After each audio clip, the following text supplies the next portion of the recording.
Media, सच सबसे पहले सबसे तेज।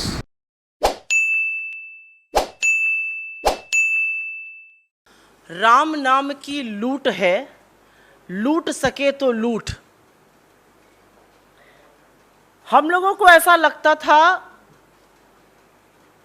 कि ये भारत की संस्कृति, हमारी आस्था से जुड़ी बात है।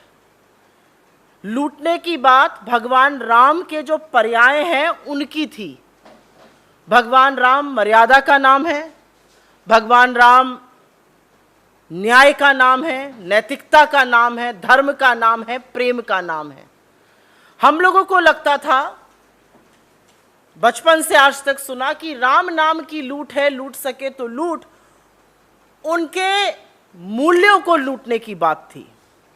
लेकिन भारतीय जनता पार्टी के लोगों को लगा कि ये चंदा चोरी, अपनी तिजोरी भरने, जमीनों की धांधली करने और राम के नाम पर जितना लोगों को लूट सकते हैं, उस लूट का नाम है। साच को आंच नहीं है। और आज भाजपा को भी मानना पड़ रहा है कि उनके नेता, उनके विधायक, उनके महापौर, उनके अधिकारी अयोध्या में बड़ी तादाद में, बड़े पैमाने पर घोर घोटाले में, जमीन के घोर घोटाले में संलिप्त हैं। इसी मंच से जून 2021 से लगातार हम इस मामले को उठा रहे हैं कि अयोध्या में जमीन के बड़ा घोटाला चल रहा है। राम जन्मभूमि के ट्रस्ट के पास जो चंदे का पैसा आया है, उस चंदे की चोरी हो रही है। और ये काम करने वाले कोई भूमि माफिया नहीं है। जो भाजपा के नेता भूमाफिया बन गए अयोध्या में, वो हैं। और थक हार कर उत्तर प्रदेश की सरकार के अंतर्गत आने वाले अयोध्या विकास प्राधिकरण को भी मानना पड़ा ये बात। 40 लोगों की एक सूची जारी करी गई है जो कि जमीन घोटाले में संलिप्त हैं अयोध्या में। और इस 40 लोगों में भाजपा के अयोध्या के विधायक वेद प्रकाश गुप्ता जी, मेयर ऋषिकेश उपाध्याय जी, पूर्व विधायक गोरखनाथ जी के नाम शामिल हैं। वो सूची हम आपके साथ साझा कर लेंगे। उस सूची में तमामों अधिकारी हैं, ऐसे लोग हैं जिनका कॉन्फ्लिक्ट ऑफ इंटरेस्ट है वहां जमीन होने से। क्योंकि ये लूट भाजपा के नेताओं ने मचाई, भाजपा के सांसदों ने मचाई, विधायकों ने मचाई। और इस लूट खसोट अधिकारियों तक ने करी। जिन राजस्व अधिकारियों को प्रमाण देना उन जमीनों पर, उन्होंने भी वहां पर बड़ा घोटाला किया। घोटाले के मुख्य रूप से 3 बिंदु हैं। और 3 बिंदु हैं चंदा चोरी। आपने कौड़ियों के नाम से जमीन ली और बड़े दाम पर ट्रस्ट को बेची। इसमें ट्रस्ट के लोग भी संलग्न रहे, तो चंदा चोरी पहला मामला है। दूसरा मामला है, श्री राम जन्मभूमि ट्रस्ट ने तो सिर्फ 70 एकड़ जमीन अधिग्रहण किया है।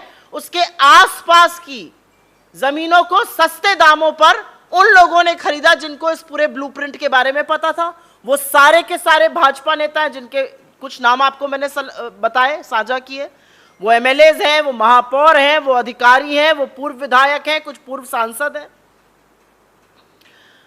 और यही नहीं, और तीसरा मुख्य बिंदु यह है कि यह जमीन दलितों की हड़पी गई।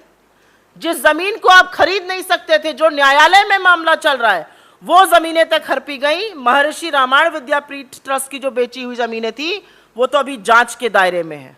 और ये जमीनें अधिकारियों के रिश्तेदारों ने खरीदी हैं। तो चंदा चोरी, मुनाफाखोरी और दलितों की जमीन के साथ। और ये आरोप लगातार कांग्रेस पार्टी उठा रही है, ये आरोप लगातार समूचा विपक्ष उठा रहा है। लेकिन इन आरोपों को लगातार संत समाज भी उठा रहा है, जिसकी आज अवमानना हो रही है, जिसकी आज अनदेखी हो रही है। अगस्त 2021 में आपकी जानकारी के लिए अयोध्या के महंत ने श्री राम जन्मभूमि ट्रस्ट के सदस्यों, भाजपा के विधायक, महापौर के भतीजे और सरकारी अधिकारियों के खिलाफ सरकारी जमीन की धोखाधड़ी में की खरीद फरोख्त की धोखाधड़ी का आरोप लगाते हुए शिकायत दर्ज करी। अयोध्या जो भी व्यक्ति गया है वो जानता है कि हनुमानगढ़ी जाए बिना दर्शन पूरा नहीं होता। हनुमानगढ़ी के महंत धर्मदास जी का कहना है कि मंदिर निर्माण के लिए एकत्रित धन का दुरुपयोग और धोखा जो किया गया ट्रस्ट के लोगों ने, उसमें चंपत राय जी थे, अनिल मिश्रा जी जैसे लोग थे। उन्होंने तमामों आरोप और शिकायत दर्ज करी है महापौर के खिलाफ, भाजपा विधायक इंद्र प्रताप तिवारी के खिलाफ, भाजपा विधायक वेद प्रकाश गुप्ता के खिलाफ। अयोध्या प्राधिकरण जो उत्तर प्रदेश सरकार के अंतर्गत आता है, उसने मुख्य रूप से बड़ी बातें कही हैं। उनका कहना है कि अयोध्या के विधायक वेद प्रकाश गुप्ता जी के भतीजे तरुण मित्तल जी ने 1.25 करोड़ की जमीन खरीदी। उनका यह भी कहना है कि उन्हीं तरुण मित्तल जी ने, वेद प्रकाश गुप्ता जी जो एमएलए साहब हैं, उनके भतीजे ने एक और 4 करोड़ की जमीन खरीदी, 14,860 वर्ग की। उनका आगे कहना है कि ऋषिकेश उपाध्याय जी ने सुप्रीम कोर्ट के फैसले से 2 महीने पहले 18 सितंबर 2019 को 30 लाख रुपए में एक भूमि खरीदी, और बाकी सारी चीजें तो सार्वजनिक रूप से अवेलेबल ही हैं। आपको याद ही होगा कि कैसे राम जन्मभूमि मंदिर ट्रस्ट के सचिव चंपत राय जी के, उस ट्रस्ट के सदस्य अनिल मिश्रा जी, उस ट्रस्ट के सदस्य महापौर भाजपा के नेता ऋषिकेश उपाध्याय जी की मिली भगत से 2 करोड़ की जमीन 10 मिनट के अंदर 18.5 करोड़ की राम जन्मभूमि ट्रस्ट को बेची गई। आपको यह भी ज्ञात होगा कि ऋषिकेश उपाध्याय जी के भतीजे जो भाजपा के आईटी सेल के नेता भी हैं, दीप नारायण उपाध्याय ने 20 लाख की जमीन को 2.5 करोड़ में बेचा। दीप नारायण उपाध्याय जी ने तो गिफ्ट में मिली हुई डीड को, गिफ्ट डीड से मिली हुई जमीन को भी नाप दिया, टिका दिया मंदिर ट्रस्ट को। तो आज सवाल एक बहुत बड़ा है, अगर ये आस्था के साथ खिलवाड़ नहीं है, अगर ये चंदा चोरी नहीं है, अगर ये मुनाफाखोरी नहीं है, अगर ये भगवान राम के नाम पर होने वाली लूट नहीं है, तो वो लूट क्या है? हम लगातार जांच की बात कर रहे थे, और विडंबना देखिए, जांच कौन करेगा? जांच करेगा एक लो लेवल का ऑफिसर उत्तर प्रदेश की सरकार में, वो ऑफिसर जिसके रिश्तेदारों ने जमीन वहां खरीदी हुई है। हमारे कुछ सवाल हैं, और सवाल इसलिए जरूरी है क्योंकि भगवान राम के नाम पर अगर ये लूटेंगे जनता को, आस्था को चोट पहुंचाएंगे, तो ये देश चुप नहीं रहेगा। आज ये देश मोदी जी से पूछता है आप मौन क्यों हैं? आज ये देश अमित शाह जी से पूछता है कहां हैं आप? क्यों नहीं आप एक बयान देते हैं? क्यों नहीं आप इसकी निंदा करते हैं? क्यों नहीं आप भर्त्सना करते हैं? क्यों आप नहीं निकाल फेंकते हैं उन लोगों को जो इसमें संलग्न है, जिनका नाम अब अयोध्या का विकास प्राधिकरण दे रहा है? विपक्ष ने तो लगातार आपको नाम दिया, आपके कानों पर जू नहीं रहेंगी। क्यों मौन हैं आप? और क्या सजा होगी इन चंदा चोरों की?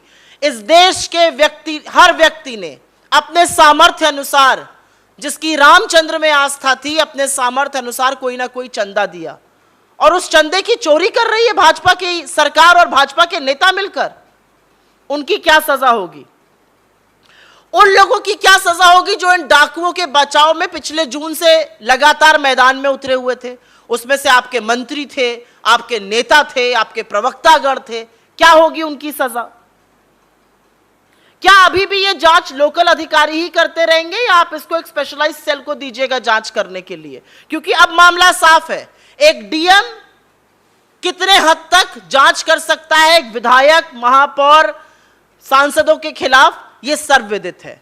और अंत में हम इस मंच से मांग करते हैं कि सुप्रीम कोर्ट, जिसके तत्वावधान में यह 15 सदस्यीय ट्रस्ट का गठन हुआ था, जिसके आदेश के अनुसार सरकार ने गठन किया था इस 15 सदस्यीय ट्रस्ट का, वो इस मामले का स्वतः संज्ञान ले और रामचंद्र जी के नाम पर होने वाली इस लूट को, इस घोटाले को, इस मुनाफाखोरी को, इस चंदा चोरी को तुरंत बंद करे।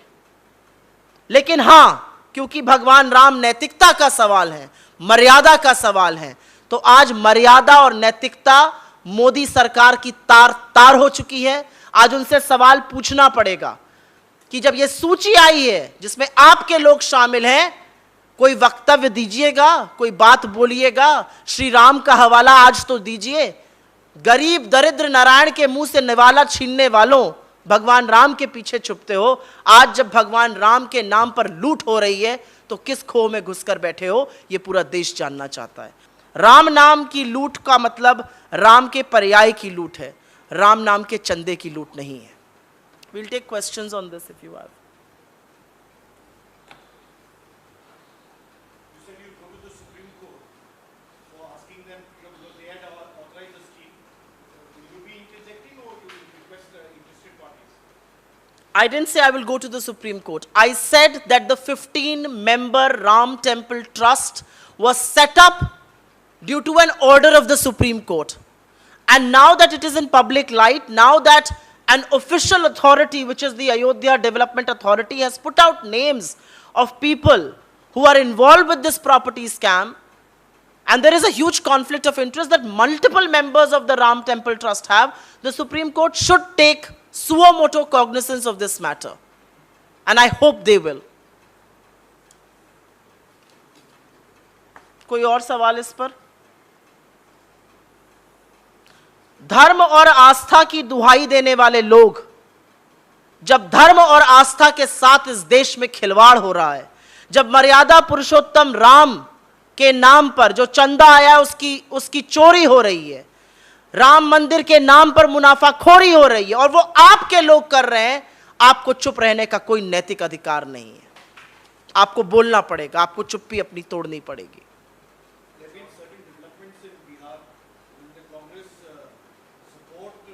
I am right now taking only this because this is an important issue. It's an important issue because multiple people across the length and breadth of this country have donated for the construction of the Ram temple. They hope to see Ram temple being erected. But what is happening in Ayodhya is that every BJP member has turned into a land shark, a land mafia. And I think this is a very important issue. We can take it offline.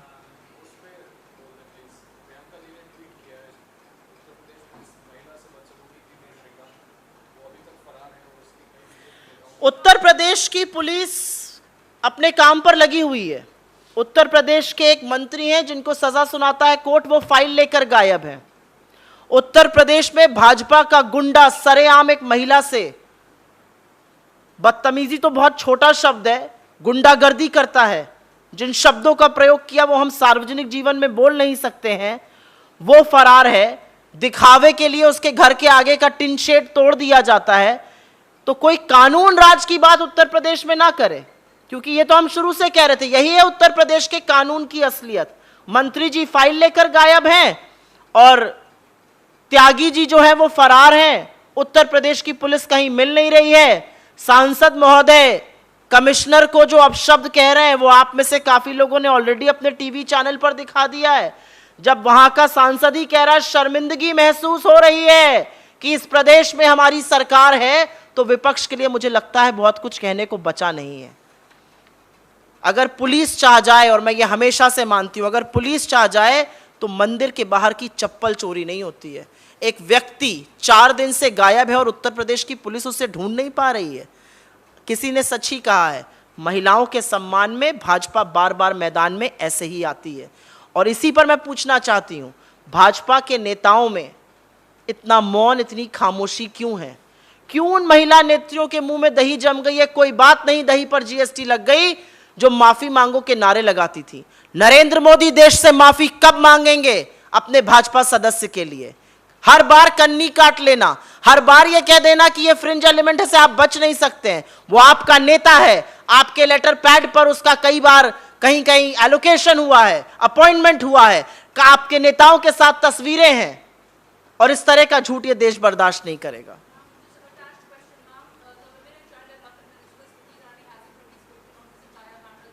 She never does.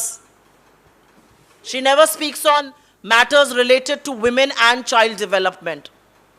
She gives into theatrics, and which is why I said, why does she not speak on this matter? Thank you.